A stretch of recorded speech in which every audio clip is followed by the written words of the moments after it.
entre l'écriture et la course à pied. Voilà, donc dans l'expression, dans le style, il y a aussi un grand parallèle entre l'imagination pure et la relation d'une expérience. Je note que les 4 participants à cette table ronde sont des pratiquants. Ils ont écrit sur le sport, tous, on pratique des sports différents, mais on est tous pratiquants et je pense qu'il est important, c'est tellement quelque chose de particulier, le sport, qu'il est important effectivement de le connaître et d'être sur le terrain pour vraiment bien en parler ou bien écrire.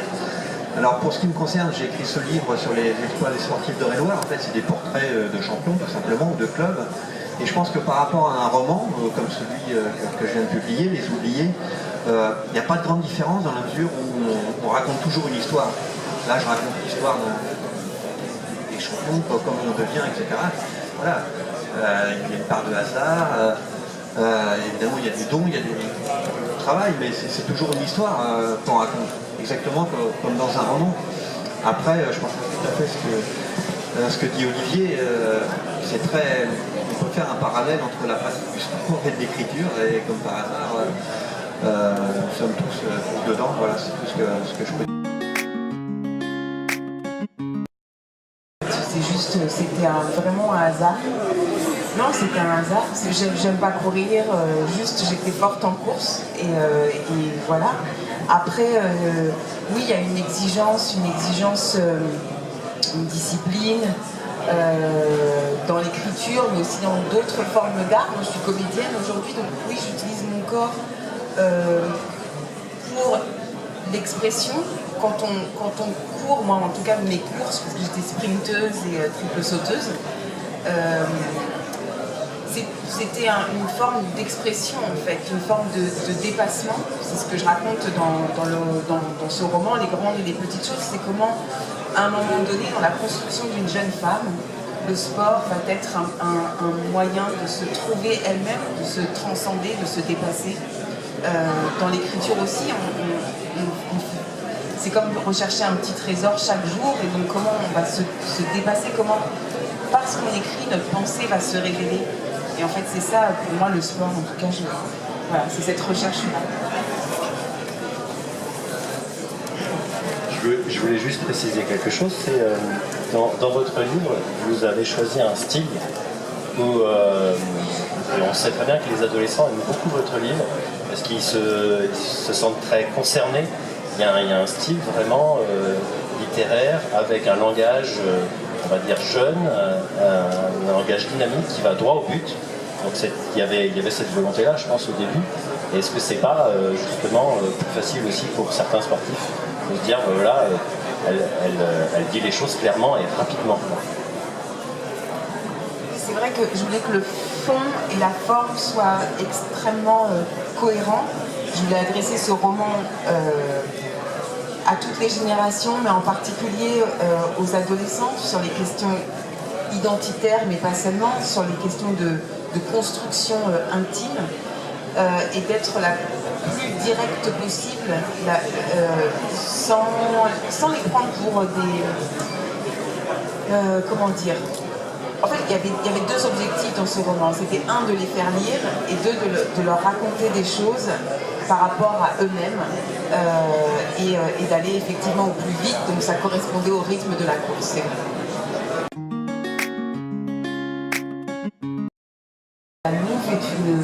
La femme est une louve pour la femme, en fait. Donc il y a une dimension un peu protectrice, voilà,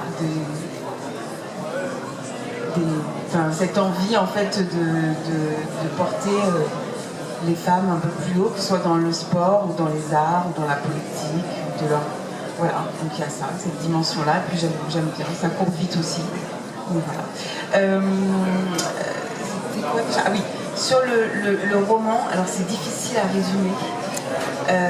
Les grandes et les petites choses, c'est l'histoire à travers une jeune femme en construction de la grande histoire et de sa petite histoire. C'est une jeune femme qui a dans son sang des origines africaines, musulmanes par son père, juive polonaise par sa mère, et qui essaie de se trouver avec cette grande histoire qui la dépasse et qui peut peut-être la faire tomber ou peut-être la résumer, qui essaie à travers le sport de se dépasser pour se trouver et de se créer sa propre histoire. Donc effectivement, dedans, il y a effectivement une question avec les hommes sportifs, les kinés, les médecins, voilà, tout ce qui peut se passer, dans le sport. Mais en tout cas, c'est un livre positif, je crois, et adressé à tous, parce qu'il y a une révérence en fait à l'histoire de France et au drapeau français aussi, on peut dire.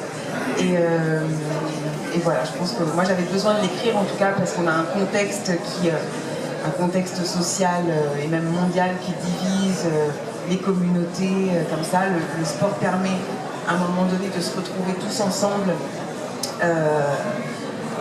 avec des émotions fortes à travers le sport, et j'avais besoin de raconter ça. Voilà. Pas de projet? Plein de projets, j'écris des films, enfin des scénarios pour la télé, pour le cinéma, et j'ai 2 projets de romans. Un qui est un roman épistolaire sur nos liens en tant qu'humains, et l'autre en tant qu'animaux, nos liens en tant qu'animaux, et l'autre qui est la suite des grandes et des petites choses. Alors je vais essayer de me rappeler toutes les questions. La première c'était... Dire en quelques mots sur le roman. Ah, sur le roman. Qu'est-ce que l'on... Ah oui, comment je le vends Voilà, en salon. En fait, j'en vends quasiment pas en salon, donc je le vends pas. Alors, non, c'est vrai, on va se dire les choses. Alors, il y a 2 sortes de personnes qui viennent voir. Il y a les messieurs, parce qu'ils voient un joli corps de dame, alors ils viennent, ils ne l'achètent pas, parce que les messieurs ne lisent pas beaucoup. Et puis, alors il y a les jeunes filles de 15-16 ans, je ne sais pas pourquoi. Elles sont attirées par le livre, alors et elles l'achètent parfois, mais comme il n'y en a pas beaucoup dans les salons, on ne les en vend pas beaucoup. Alors ça, c'est la première chose. La deuxième question, l'animal. Si j'étais un animal, j'ai aucune idée, peut-être mon chat, parce que il est obsessionnel comme moi, il est névropathe comme moi. Il a des idées fixes. Je pense même qu'il a mauvais fond, comme moi. C'est-à-dire que quand il peut faire un truc qui contrarie le fait, il fait tomber des bouteilles, il va où on lui dit pas aller, il déterre les plantes, il fait des trucs comme ça, d'une manière un peu névropathique, avec un espèce de regard, il regrette pas, oui, comme moi. Puis il dort beaucoup, comme moi, mais il est hyperactif comme moi. Donc voilà, c'est mon chat. Et il nage, non, il nage pas du tout. Et il y avait autre chose. Ah oui, le projet. Alors le projet. Alors, en revanche, il y a un livre que je lis beaucoup plus qui s'appelle Une nuit d'orage, qui se passe à Châteaudun. Donc voilà, venez me voir, je vous en parlerai. Il se passe entièrement à Châteaudun, qui s'appelle Château Lune dans le livre, c'est Châteaudun. Et alors le projet, alors c'est une bonne question parce qu'on m'a proposé très récemment, il y a cette semaine dernière, enfin d'avant. Alors c'est pas encore signé, mais on me l'a proposé. J'ai envoyé un pré-projet de faire un livre qui s'appellerait Petit éloge de la natation. C'est les éditions Francis Bourin. Alors je crois que c'est ça, parce qu'en fait je passe par une éditrice qui est freelance et qui est pour plusieurs éditeurs. Donc ça sera, je pense, Francis Bourin. Et il y en a un premier qui va sortir qui s'appelle Petit éloge de la course à pied par une excellente auteure qui habite à côté de Clermont, qui s'appelle Cécile Coulon, qui est éditée par Viviane Ami, qui est une fille qui a 25 ans, qui court à peu près tous les jours, qui est vraiment une des auteurs qui monte. Elle a été primée, elle est dans toutes les finales de prix, etc. Donc, et dans la foulée, l'éditeur m'a proposé de faire Petit éloge de la natation. Alors,